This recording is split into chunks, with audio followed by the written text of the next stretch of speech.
Tompomasombaovao amin'ny tontolo ny fampianarana fandraika amin'ny sehatra arak'asa ihany koa moa raha ny farany volana meteo ary no namoaka ny andiany sangany université GSI Madagasikara dia miezaka ny anaraka azy ireo hatrany moa amin'ny sehatra fitadiavana asa ity université ity antony izay nikarakarany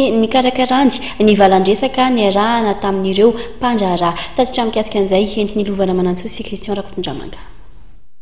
Nikarakara valandresaka narana adievitra niarahana tamin'ny mpandraharaha ny université GSI Madagasikara tafiditra ao anatin'ny fanarahana ireo mpianatra avy amin'ny andiany sangany izay vao navoaka tamin'ny pomba ofisialy ny iraika amin'ny telopolo melasa teo teny amin'ny INC Vady zao hetsika ara-panabeazana izao izay nitotsaina teny amin'ny Villa Pradon tetsy Antanimena. Na dia efa mivoaka izany ireo ankizy ireo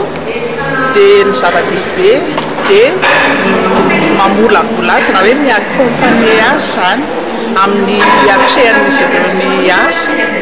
ny diplôma zany efa azo fa ny tena zava-dehibe zany rehefa eo tanana le diplôma dia ahoana mivoaka hiatrehana ny asa ny tsenan'ny asa rehetrarehetra dia teo moa zany narahana teo ny torohevitra avy amin'ny madame Ampara Makabe izay nanoro misy ireo ohatry hoe toe-tsaina entina miatrika ny zany hoe fitadiavana asa ny lakile isan-karazany famohanana ny famolavolana ny saina ny toe-po ny zavatra maro samihafa entina ohatry hoe ahomby asana zany eo amin'ny tsenan'ny asa dia tena zava-dehibe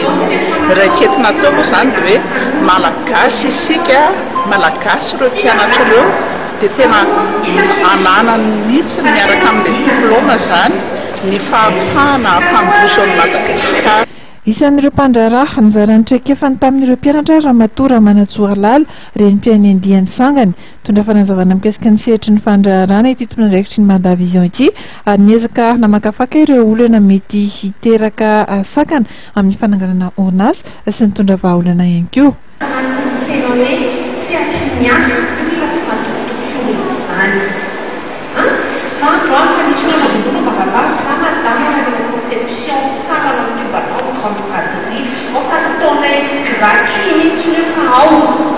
Tsikatra fa dia tena nahaliana ny mpianatra tokoa ity valandresaka narahana adievitra ity nandray anjara feno tokoa izy ireo ka namoaka ny faniriany sy ireo vinavinany. Tena tanjoko izany hoe mba hanana izay zavatra izay kanefa tsy ho vitako izay raha tsy mba hoe mahita toerana